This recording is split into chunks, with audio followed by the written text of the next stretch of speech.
నమస్తే, welcome to ఇదండి సంగతి. నేను లక్ష్మి. భలే మంచి ఛాన్స్. అవును, ఏపీ ప్రజల్లో ఇప్పుడు ఇదే మాట వినిపిస్తోంది. నిజమే, ఎన్డీఏ కూటమి మ్యాజిక్ ఫిగర్ దాటేసినా బీజేపీకి గతంలో మాదిరిగా సొంతంగా ఫుల్ మెజార్టీ రాకపోవడం భాగస్వామ్య పక్షాలకు లాభంగా మారింది. మరి ఈ అవకాశాన్ని ఎన్డీఏలో కీలక పార్టీగా ఉన్న టీడీపీ ఏ మేరకు ఉపయోగించుకుంటోంది? రాష్ట్రానికి కావాల్సిన ప్రాజెక్టులు గతంలో ఇచ్చిన మేరకు విభజన హామీలను నెరవేర్చాలని తెలుగుదేశం అధినేత పట్టుపడతారా? రాష్ట్రానికి నిధుల వరద పారిస్తారా? అసలు రాబోయే రోజుల్లో ఏం జరగబోతోంది?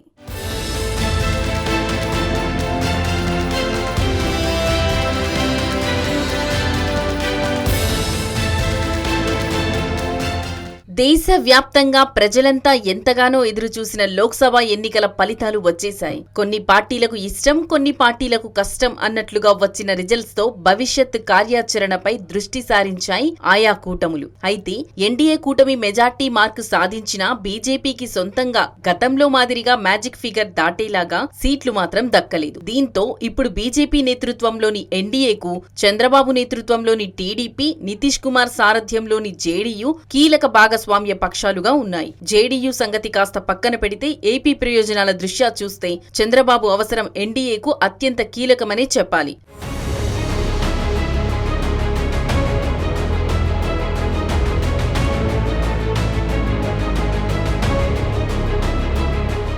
నిజానికి 2019 ఎన్నికల్లో వైసీపీ బంపర్ మెజార్టీ సాధించింది. 22 పార్లమెంటు స్థానాలతో జగన్ సంచలనం సృష్టించారు. కానీ నాటి ఎన్నికల్లో కేంద్రంలో మరోసారి ఎన్డీఏ అధికారంలోకి వచ్చింది. పైగా బీజేపీ సొంతంగా అలాగే కూటమి పరంగా అంటే ఏ విధంగా చూసినా భాగస్వామ్య పక్షాల ఒత్తిడికి తలొగ్గే పరిస్థితి లేదు. ఇది గమనించే ఫలితాలు వచ్చిన రోజే నాడు ఏపీలో పవర్లోకి వచ్చిన జగన్ కేంద్రంపై ఒత్తిడి తీసుకొచ్చే సీన్ ఎవరికీ లేదని తేల్చి చెప్పారు.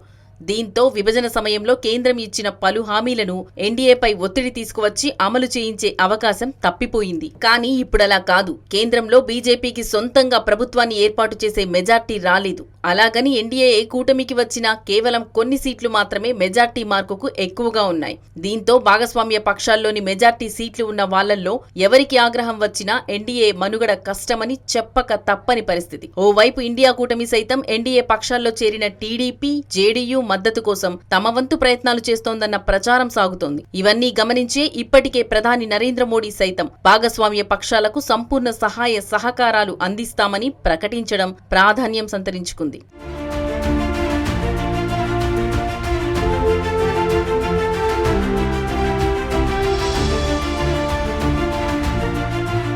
సరిగ్గా ఈ పరిస్థితే ఏపీకి వరంలా మారిందని అంటున్నారు రాజకీయ నేతలు, విశ్లేషకులు, మేధావులు. మేము ఎన్డీఏకు మద్దతిస్తాం, మీరు ఏపీ అభివృద్ధి కోసం చేయాల్సిన పనులు చేసి పెట్టండి అని చంద్రబాబు అడిగితే తప్పనిసరిగా చేయాల్సిన పరిస్థితుల్లో మోడీ ఉన్నారని అంటున్నారు. అయితే ఇదే అంశాన్ని తెలుగు తమ్ముళ్లు సైతం చెబుతున్నారు. గతంలో 1996 టైంలో యునైటెడ్ ఫ్రంట్ కన్వీనర్ గా కేంద్రంలో ప్రభుత్వాల ఏర్పాటుతో పాటు ప్రధానులుగా హెచ్డి దేవేగౌడ్, ఐకే గుజ్రాల్ నియామకాల్లో కీలకంగా వ్యవహరించారు టీడీపీ అధినేత చంద్రబాబు. నాటి ప్రధాని వాజ్పేయి హయాంలోనూ ఎన్డీఏ కన్వీనర్ గాను చక్రం తిప్పారు. దీంతో మరోసారి అదే స్థాయిలో మోడీ 3ఓలోనూ టీడీపీ అధినేత హవా కొనసాగుతోందని, రాష్ట్రానికి అవసరమైన పెట్టుబడులు తేవడంలోనూ నిధులు మంజూరు చేయించడంలోనూ తాము ముందుంటామని అంటున్నారు.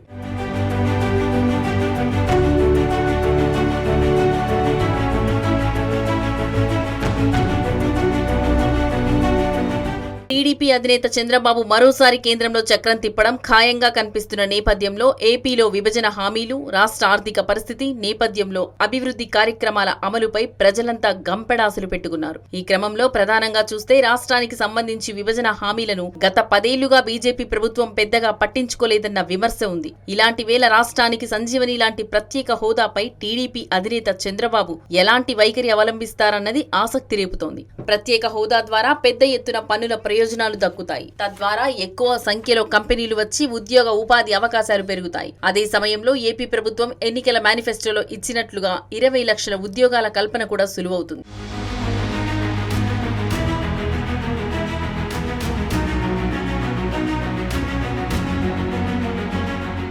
ఇక ఏపీకి జీవనాడి లాంటి పోలవరం నిర్మాణం కూడా విభజన హామీల్లో ఒకటే. ఇప్పటికే ప్రాజెక్ట్ నిర్మాణం చాలా వరకు పూర్తయినా ఇంకా పరిహారం విషయంలో పరిస్థితి ఏమంత సానుకూలంగా లేదు. అలాగే నిర్మాణం విషయంలోనూ ఓ 20 నుంచి 30% పనులు పెండింగ్ లో ఉన్నట్లుగా చెబుతున్నారు. ఇలాంటి వేళ కేంద్రం నుంచి తగినంత సహాయ సహకారాలు లభిస్తే ఏపీకి కేంద్ర రాష్ట్ర ప్రభుత్వాలు పెద్ద మేలు చేసినట్లవుతుంది. అలాగే విశాఖ స్టీల్ ప్లాంట్ ప్రైవేట్ పరం చేస్తామని గతంలోనే కేంద్రం ప్రకటించింది. ఇప్పుడు చంద్రబాబు కీలక పాత్ర పోషించనున్న నేపథ్యంలో ఉత్తరాంధ్ర ప్రజల పాలిట కల్ప వృక్షంలా ఉన్న స్టీల్ ప్లాంట్ ను ప్రైవేట్ పరం కాకుండా అడ్డుకోవాల్సి ఉంది.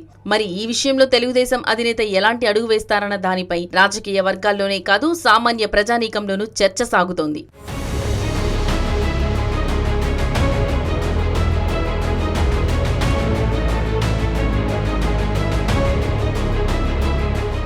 అన్నింటికంటే ముఖ్యంగా ప్రజల కలల రాజధాని అమరావతి నిర్మాణం. గత వైసీపీ ప్రభుత్వ హయాంలో 3 రాజధానుల ప్రతిపాదనతో అమరావతి ప్రాధాన్యం తగ్గిపోయింది. నిర్మాణాలు ఎక్కడివక్కడే నిలిచిపోయాయి. ఇప్పుడు టీడీపీ కూటమి రావడంతో ఇక్కడి ప్రజల్లో సంతోషం వెల్లివిరుస్తోంది. పైగా చంద్రబాబు కూడా రాజధానిగా అమరావతికే కట్టుబడి ఉన్నామని ప్రకటించడంతో మళ్లీ మునుపటి వెలుగులు ఖాయమని ఇక్కడి వారు బలంగా నమ్ముతున్నారు. అయితే కేంద్రం నుంచి నిధులు భారీగా మంజూరు చేయించుకుంటే ఇప్పటి వరకు పడకేసిన రాజధాని నిర్మాణం శరవేగంగా పూర్తవుతుంది. తద్వారా ఇప్పటి వరకు రాజధాని లేని రాష్ట్రంగా పేరు తెచ్చుకున్న ఏపీకి కలల రాజధాని సొంతమవుతుంది.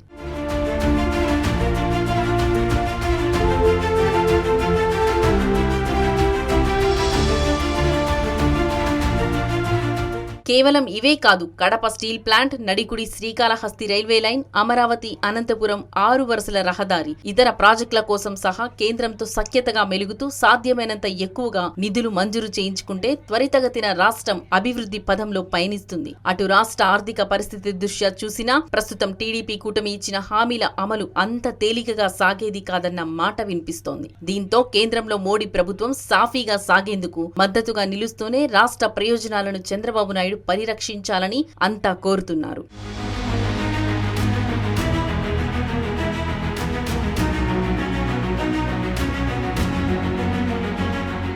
మొత్తంగా చూస్తే ప్రస్తుత పరిస్థితిలో ఏపీ అభివృద్ధికి అద్భుతమైన అవకాశం వచ్చిందని, దాన్ని సమర్థంగా వినియోగించుకోవాలని కోరుతున్నారు. మరి టీడీపీ అధినేత ఏం చేస్తారనేది ఆసక్తికరంగా మారింది.